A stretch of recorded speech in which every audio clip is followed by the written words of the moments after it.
संसद के बजट सत्र का दूसरा चरण आज से शुरू। दोनों सदनों में मिडिल ईस्ट तनाव पर घमासान के आसार हैं। दोनों सदनों में विदेश मंत्री डॉक्टर एस जयशंकर बयान देंगे। मिडिल ईस्ट तनाव पर उनका बयान सामने आएगा।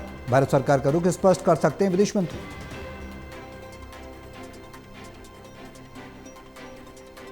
विपक्ष लगातार विदेश नीति पर गंभीर सवाल उठा रहा है और आज सदन में संग्राम होना निश्चित है। मिडिल ईस्ट पर कहीं ना कहीं भारत सरकार के रुख को लेकर विपक्ष कई सवाल खड़े कर रहा है। बीते दिनों में हमने देखा कि कांग्रेस ने कई आरोप मिडिल ईस्ट में बढ़ते तनाव को लेकर, ईरान के साथ भारत के संबंधों को लेकर लगाए और प्रधानमंत्री और केंद्र सरकार के रवैये पर कई सवाल खड़े किए। ऐसे में आज सदन में क्या कुछ खास देखने को मिलेगा, आज किन मुद्दों पर खासकर सदन का फोकस रहेगा। बजट सत्र के दूसरे चरण का पहला दिन है आज, कितना खास रहने वाला है, ज्यादा जानकारी के लिए टोटल टीवी के एसोसिएट एडिटर प्रदीप कुमार हमारे साथ लाइव जुड़ गए हैं। सीधे उनका रुख करेंगे। प्रदीप जी, सदन के बजट सत्र का दूसरा चरण आज से शुरू है, क्या कुछ खास रहने वाला है? कई मुद्दे हैं जिनको लेकर विपक्ष सरकार को लामबंद हो सकता है, घेर सकता है। आज क्या कुछ रहने वाला है? देखिए सौरभ, काफी महत्वपूर्ण कार्रवाई है। संसद के बजट सत्र के दूसरे चरण का आगाज आज से होने जा रहा है। इसकी संभावना है कि 2 अप्रैल तक चलेगा। लेकिन इस बीच हम देखेंगे कि जो मुद्दे छाए हुए हैं, खासतौर से मिडिल ईस्ट की वार हो या फिर जो आर्थिक मुद्दे, विदेश नीति की चुनौतियां, इसको लेकर धार देते हुए विपक्ष आक्रामक है और इसीलिए इस सत्र के दौरान जोरदार अलग अलग मुद्दों को लेकर हंगामे के आसार लगाए जा रहे हैं। हालांकि बजट सत्र जब शुरू हुआ था राष्ट्रपति के अभिभाषण के साथ 28 जनवरी को, तब उसके बाद ये आगे बढ़ा। 13 फरवरी को ये सत्र जो है अवकाश हुआ था और उसके बाद सत्र में बैठकें हुई हैं, क्योंकि बजट सत्र में जो महत्वपूर्ण अनुदान मांगे होती हैं, अलग अलग मंत्रालय से संबंधित संसदीय समिति जो बैठक करती है, तो उस अवकाश के चलते सत्र जो है ये यहाँ पर अब शुरू हो रहा है। दूसरा चरण आज से आगाज हो रहा है। लेकिन इस बीच मिडिल ईस्ट में जो वार हो रही है उसने चिंताएं बढ़ा दी हैं और इसलिए अब आज जो है विदेश मंत्री एस जयशंकर दोनों सदन में बयान देने वाले हैं। 11 बजे राज्यसभा में आवश्यक दस्तावेज पटल पर रखने के बाद विदेश मंत्री का जो बयान है वो हो सकता है। लोकसभा में 12 बजे ये बयान हो सकता है विदेश मंत्री का।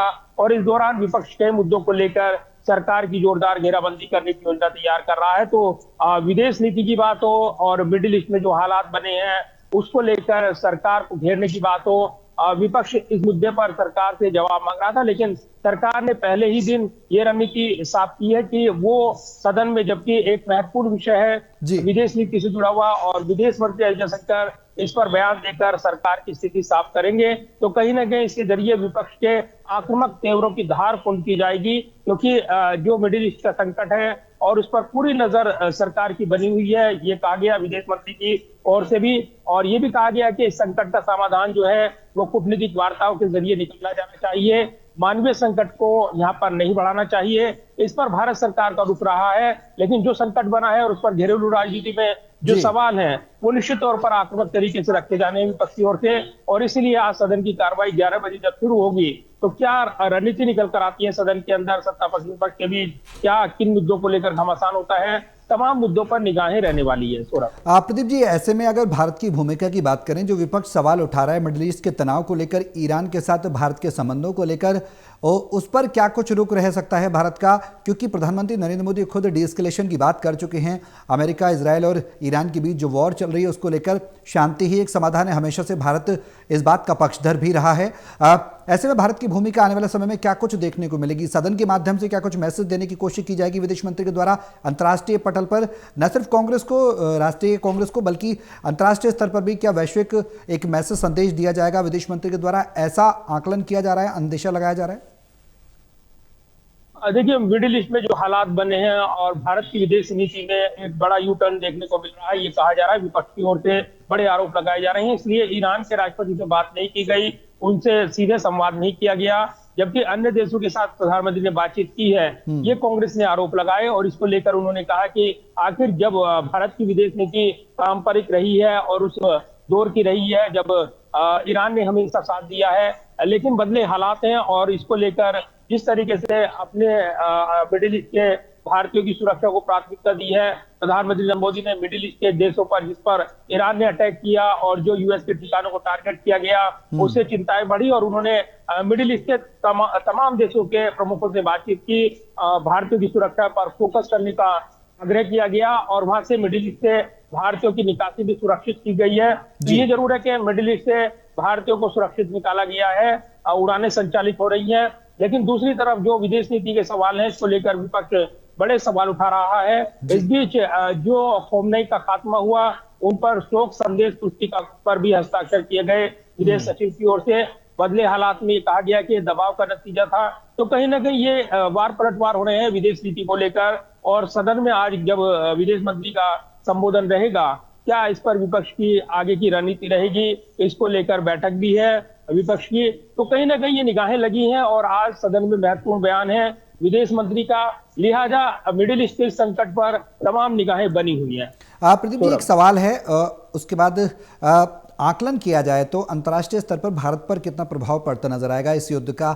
ये तो आंतरिक सदन की बात है, कई मुद्दों पर विपक्ष लामबंद है और जाहिर सी बात है सदन में अपनी बात तो रखेगा विपक्ष। सत्ता पक्ष और विपक्ष में गहमा गहमी का माहौल भी रहेगा, लेकिन अंतर्राष्ट्रीय स्तर पर अगर देखें तो भारत के लिए कितना प्रभावित करने वाला ये युद्ध साबित होता नजर आएगा? अगर लंबा चलता है तो क्या भारत की कूटनीति पर, भारत के वैश्विक स्तर पर, भारत के व्यापारिक स्तर पर कुछ असर पड़ेगा? क्योंकि देखा जा रहा है कि अगर तेलों की कीमतों की बात की जाए तो $100 प्रति बैरल तक पहुंच गई हैं। ऐसे में क्या उस तरफ से भी संकट झेलना पड़ेगा भारत को? उसके लिए क्या कुछ विकल्प भी सुझाए जा सकते हैं विदेश मंत्री के द्वारा? क्या कुछ ऐसे वैकल्पिक तौर पर भी सरकार विचार कर रही है? देखिए, भारत अपनी ऊर्जा जरूरतों को लेकर सतर्क है और उसने अपने भंडारण को सुरक्षित किया है। ये बयान दिए गए हैं, विदेश मंत्रालय के सूत्र भी ये पुष्टि करते नजर आए हैं। और ऊर्जा को लेकर भारत की जो जरूरतें हैं उस पर फोकस किया जा रहा है और इसलिए रूस के साथ तेल खरीद को लेकर जो नए सिरे से प्रयास हुए हैं उस पर अमेरिका ने प्रतिबंध हटाए हैं, ये कहा गया। लेकिन इसको लेकर विदेश नीति दबाव में है, ये विपक्ष ने आरोप लगाए हैं। तो दूसरी तरफ अगर देखें, $120 पर बैरल के हिसाब से अंतर्राष्ट्रीय मार्केट आगे बढ़ेगी और सप्लाई चेन बाधित है। हॉर्मुज जो स्ट्रेट है उस पर जिस तरीके से वहां पर ईरान की धमकी थी, इस पर टैंकर नहीं गुजरने दिए जाएंगे और वहां पर जो यहाँ पर आक्रामकता उभर कर आई है, इसने इस पूरे संकट को और बढ़ा दिया है। सप्लाई चेन बाधित है। ऐसे में कमोबेश सभी देशों पर इसका असर पड़ेगा। भारत के संदर्भ में अगर देखें तो निश्चित तौर पर मिडिल ईस्ट से जो भारत की सप्लाई होती है, ऊर्जा जरूरतें जो उस पर निर्भर है, तो उससे अगर ये बाधित होती है, युद्ध लंबा चलता है, तो निश्चित तौर पर इसका असर दूरगामी रहेगा। और इसीलिए इसके शांतिपूर्ण कूटनीतिक प्रयास निकाले जाएं, इस तरह की पहल कुछ देशों की ओर से की गई है। लेकिन अभी तक जिस तरीके से हालात हैं, पूरी तरीके से यहाँ पर यूएस, इजराइल की ओर से जो हमले किए गए हैं और ऑयल डिपो को टारगेट किया गया है ईरान के, उसके बाद ईरान भड़का हुआ है और जवाबी पलटवार में उसने बीते कल भी देर रात भी लगातार ड्रोन अटैक कर अपनी क्षमता का प्रदर्शन किया है। तो इस पूरी लड़ाई में ईरान जो है बहुत जवाबी जोरदार पलटवार कर रहा है और ये संकट बढ़ता नजर आ रहा है। बिल्कुल प्रदीप जी, बने रहे आप हमारे साथ। तो कई अहम मुद्दों पर आज सदन में चर्चा हो सकती है, विपक्ष घेर सकता है। अगले बजट सत्र में सरकार को लेकर विपक्ष ने रणनीति भी बनाई है। कई मुद्दों पर सरकार को घेरने की रणनीति तैयार कर रहा है विपक्ष। आज कार्रवाई शुरू होने से पहले इंडिया ब्लॉक की बैठक भी होगी।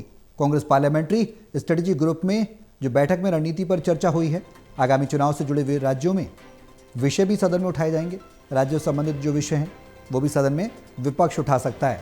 तो कई मुद्दों पर सरकार को घेरने की तैयारी है। न सिर्फ मिडल ईस्ट तनाव, बल्कि राज्यों से संबंधित मुद्दे भी हैं। कांग्रेस पार्लियामेंट्री स्ट्रेटेजिक ग्रुप की जो बैठक हुई है उसमें चर्चा भी हुई है। ज़्यादा जानकारी के लिए हमारे सहयोगी और टोटल टीवी के एसोसिएट एडिटर प्रदीप कुमार हमारे साथ लगातार बने हुए हैं।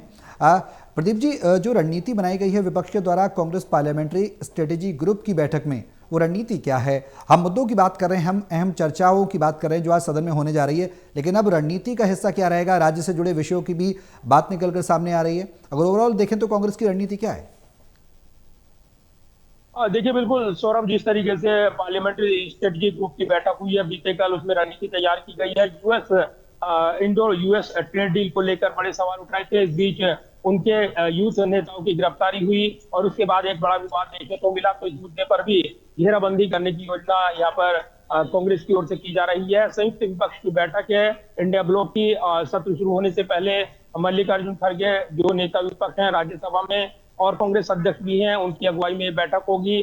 जो इंडिया ब्लॉक के फ्लोर लीडर्स हैं वो सदन में रणनीति को लेकर चर्चा करने वाले हैं। लेकिन जो स्ट्रेटजी ग्रुप की बैठक हुई है बीते कल, उसमें जो रणनीति तैयार की गई है वो यूएस ट्रेड डील को लेकर, उसके विरोध में, इसके अलावा विदेश नीति से जुड़े हुए मिडिल ईस्ट के वार के में जो भारत की विदेश नीति प्रभावित हुई है, दबाव में है, ये आरोप विपक्ष लगा रहा है।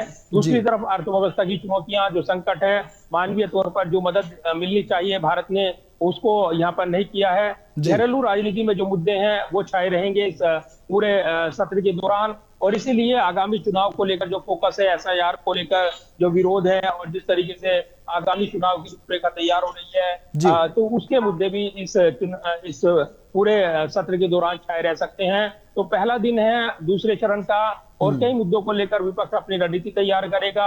सदन में इन मुद्दों पर सरकार को घेरने की रणनीति तैयार करेगा। सदन के अंदर भी कई बार मुद्दों की पहचान होती है जिस पर सरकार से जवाब मांगा जाता है। तो इन मुद्दों पर निगाहें लगी हैं, क्योंकि सत्र की कार्रवाई से पहले विपक्ष एक बड़ी बैठक करने वाला है। ठीक है प्रदीप जी, बने रहे आप हमारे साथ। सदन में क्या कुछ रहने वाला है ये बेहद खास है, सभी की नजरें उस पर हैं।